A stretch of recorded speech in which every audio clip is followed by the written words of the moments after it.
G'day guys and welcome back to another One Piece video. Today we're going to be talking about pre-release events. In particular, OP03 Pillars of Strength pre-release stuff. Now for those of you that haven't been to a pre-release event, don't know how they work, basically there's two versions that One Piece runs. There is a sealed and there is a constructed. Constructed is fairly easy, you just bring your own deck and go ham from there. The sealed is a lot more interesting, a lot more fun. So basically how that works is you'll bring your own leader to the event. You'll get given 6 packs, which you will then open and build a 40 card deck from those packs. Now, there are a few different rules. The first is there are no limit to the amount of cards or amount of copies of a single card that you can run. So you can run 4, 5, 6, 10, 20 of the same card, no problem with that. The other thing that's different is there's no color restriction. So if you have a red leader, you can run blue cards, purple cards, green cards, any card that's kind of available. But effects that state a color, that rule still applies. So if you have a card that says search a red card, you can only search a red card. Now that you know the basics of how a pre-release event works, we're going to be looking at some good leaders to take. We're going to be looking at some cards that you probably should include if you pull them out of your packs, and then some cards that would be good to just fill in those gaps where you need. If you do like today's video, give it a thumbs up, subscribe to the channel, and let us know your feedback in the comment section below. And also let us know if you're excited for pre-release. Are you going to go? And let us know if you've already been, how you went. All right, starting off, we're going to have a look at some good leaders to take to a pre-release event. So most of them are old leaders here that we can see. We got Zoro from OP01, we've got Luffy and Captain Kidd from the starter decks, and we do have Katakuri new one. So basically a leader that's going to be good for a pre-release event is a leader that has a very generic effect, not specific to something. So if we have a look at Zoro here, so Zoro, very generic effect, attach 1 Don to him, all your characters gain a 1k buff. Super good. Probably going to see a lot of play at some pre-release events just because of that. The next one, fairly generic, is the Luffy, the starter deck Luffy. You can attach any rested Don to anything on the board. So nice and generic, affects everything. Luffy's probably not going to see as much play, say, as Zoro's and Kid, but can still be quite good in pre-release stuff. So the other one that we've got here is Captain Kidd. Super good. You can rest 3 Don, trash a card to restand him. So doesn't affect anything that you've got on board. Just got to have that card in hand, and that double attack is absolutely great, especially in the pre-release event. Just that extra pressure, that extra swing is really, really nice. Now, Katakuri is the only new member that we got on this list of leaders that are going to be pretty viable for pre-release stuff. So you can attach a Don, you can look at some life, but then you're gaining 1,000 power. So you're always swinging for 7 with Katakuri, and also gaining some vital information from your life or your opponent's life. Outside of that, feel free to run any kind of other leader that is very generic in their effects, but these are probably going to be the best ones to run.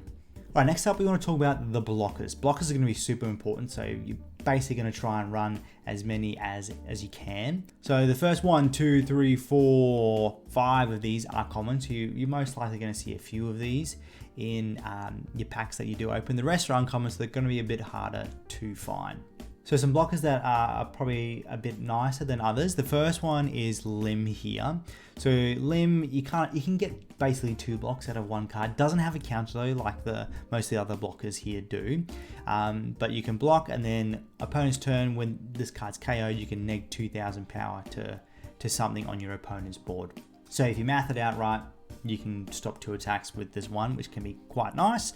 Fukuro is a nice card. There's not a lot of removal effects in OP03, but there are some. So if your opponent plays some, Fukuro's safe. It's not going to die by those effects, so it can be nice to run that one. Charlie's another great one, has a cool effect, so you can get some good value, some good information. So the on plays, you can go to the top of your opponent's life and place it at the top or the bottom. So blocker with a cool effect right there. Blue Nose, another great card, can be used as an aggressor or a blocker.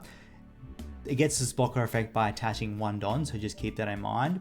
The on KO, you can play a CP9 character who costs 4 less from your trash. There are a few that are fairly good, so that effect can come up sometimes. But yeah, mainly going to be used for that blocker, but otherwise it's a 6k body, nice to have on board. All right, moving on to the 2k counters. This, you definitely want to max out these as much as you can. Now, most of them are rares, except for the Hatchman, the Khalifa, and the Virgo. They're uncommons, the rest are rares. So they're going to be scarce, which is why you just want to max them out. If you find a 2k, run it. Now, some of them do have some other cool effects. A lot of them are based around kind of drawing power or some other cool things. But if you look at Kaya, you can on play draw 2, trash 2, quite nice, but doesn't have a lot of power or other stuff going on there. So mainly going to be used for the 2k counter. Struzen's KO effects probably not going to come up a bunch. There are some viable trigger cards that you can run, but it only is going to KO a 1 cost or less. And as you'll see, we'll talk about later, you're probably not going to see a lot of 1 cost characters being played. Sanji is one that can help with just replenishing hand, just trying to see other pieces. But once again, mainly going to use the 2k counter. And the 2 Califas both have some draw power ability, but the MVP, the one you must include if you see it, is Virgo. So 2k counter, but the effect is attach 1 Don cannot be KO'd by battle. This is going to be super valuable in a pre-release event. So Virgos, hope you get a few of them, run all of them if you do. All right, so we've spoken about the leaders to run, the blockers, try and max out on them. The 2k counters, definitely max out on them that you run. And now we're going to talk about all the bits and pieces in between. So some of these cards, they're not all must includes. I'll mention the ones that are definitely must includes. The rest are kind of, if you pull them, chuck them in. So we've got these ordered from play cost. Good to think about your curve as you're going through and building your deck for your gameplay stuff. So starting us off, we've got the 1 cost characters. They're all vanilla. They're all 1 cost, 3,000, 1,000 counter, and all of them are common, so you're probably going to see a fair few of them. So definitely use these to fill up some gaps towards the end. They're not a must include, but it's nice if you're going first and you have a body to play out. Similar can be said about the 2 cost vanillas. So we've got the Moo here, the Genzo, the Kiwi and Mozu, and the Bobbin and the Disposer. So all of them very similar to cost 4,000 power, 1,000 counter. Are good to just more so fill in the gaps rather than a must have. 1 2 cost character that's actually fairly good is Haruta. So Haruta is essentially like a starter deck Nami. So you can place a rested Don under any character or leader, which is super nice. 2 cost, 3,000 body, 1,000 counter. So pretty good. If you see this, I'll probably definitely run this. When it comes to the 2 cost characters, just keep in mind, if we pop back to the blockers here, most of them are 2 cost. So that's kind of where your 2 cost slots are going to be filled up, mainly with the blockers. So moving on to the 3 cost characters here. So the vanillas, if you haven't picked it up already, vanillas are going to be super valuable when it comes to a pre-release event, just because cheap, high power, very nice. So we've got Nemul from the red, we've got Buggy from green, Nero from black, and Praline from yellow. Buggy's super interesting. The only one that doesn't have a counter, but it cannot be KO'd by slash attribute cards.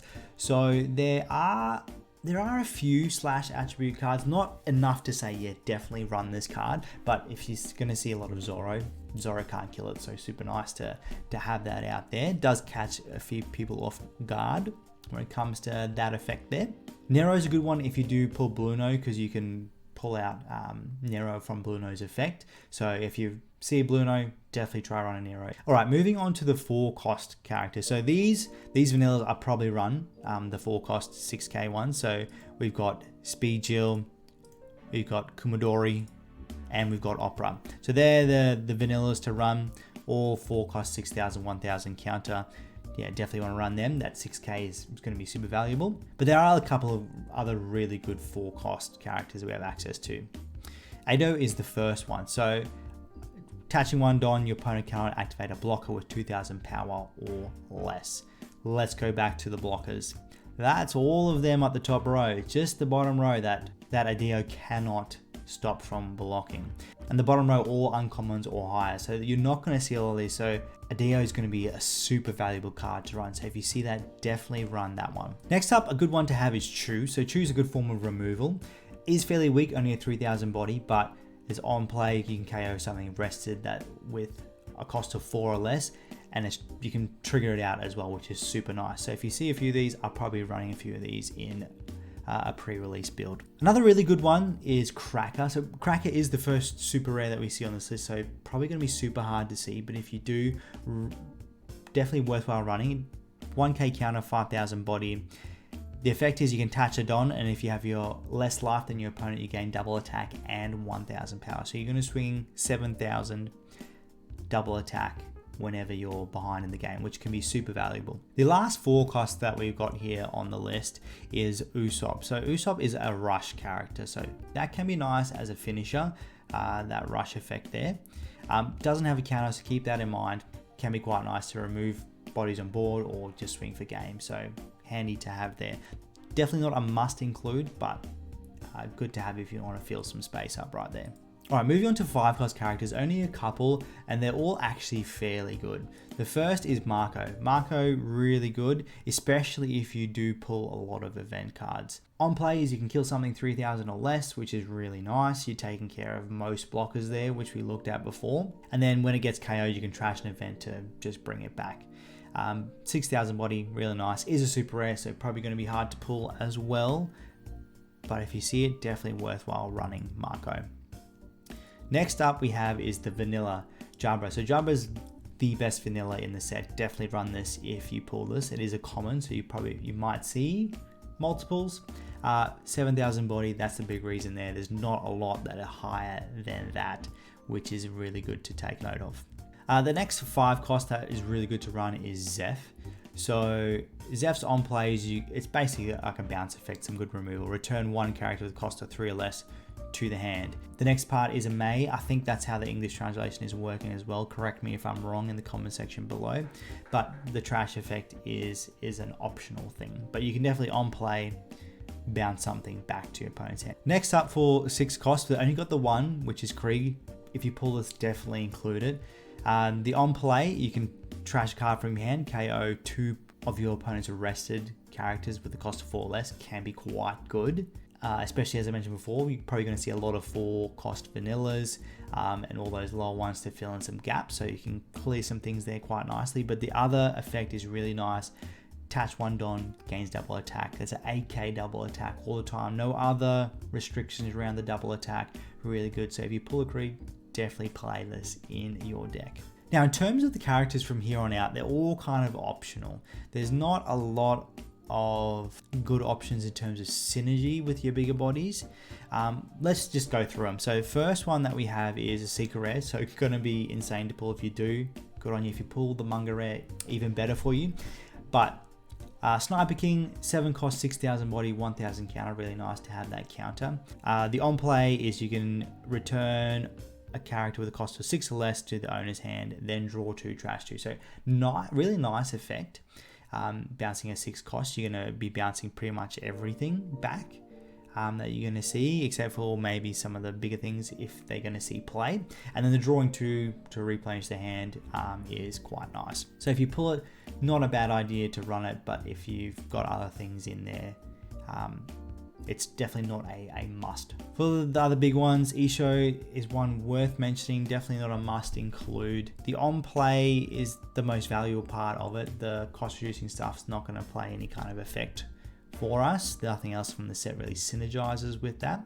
But the on play is if your opponent has 6 or more cards in hand, they then have to trash 2, which can be quite nice, but it's probably not going to be super often that your opponent's going to have a massive hand, because there's not a lot of like draw power, search power available to us from this set. Katakuri can be quite good. No counter, 8 cost, 8000 body. On play, you can put something with a cost of 8 or less, either at the top or the bottom of your opponent's life face up. So pretty much going to take care of everything except for the next character that we'll look at. So that can be nice in that aspect right there. But is it nicer than playing 2 full cost characters in this format?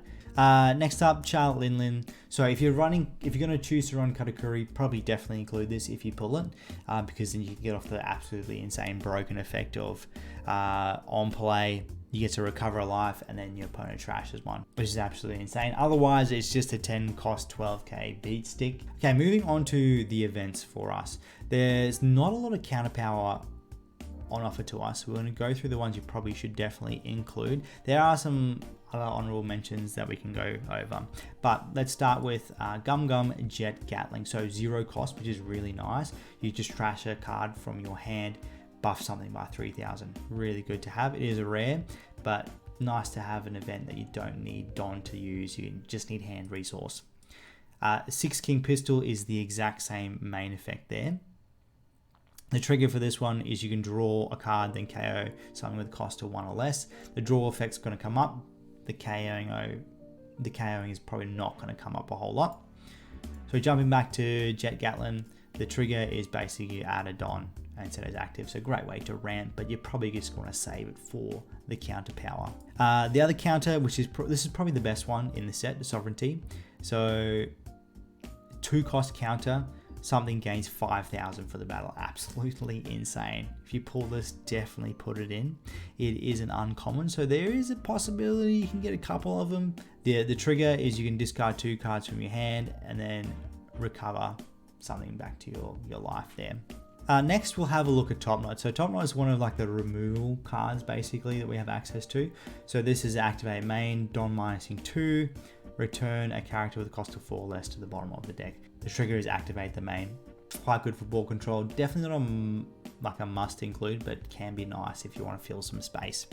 3,000 Worlds is another form of removal that we have access to. So 4 cost, the activate main is place 1 character with a cost of 5 or less at the bottom of the owner's deck. The trigger is just place something with a cost of 3 or less at the bottom of the owner's deck. So this one slightly better. Now Sanji's Pilaf is one to mention if you want to fill some space. Great way to just try and find your missing pieces. Nice to have there. And now the other 2 we've got here, we'll start with MH5, a bit of a tech card, cost you 1. Activate main, rest 2 of your opponent's characters with cost of 2 or less. Can be a great card to be a finisher. If the opponent's got a couple of pesicle blockers out, pop that out, rest 2 of them, swing the game. Nice and easy, nice and cheap as well. And the trigger is you can rest something cost of 5 or less. The other one in the final event that we're going to be talking about in the video today is Fiery Doll. So it's 2 cost, activate main, your leader gains 4,000 power during the turn. Now this is probably one that's not high on your priority list. If you really need to fill some space, you can pop that in there.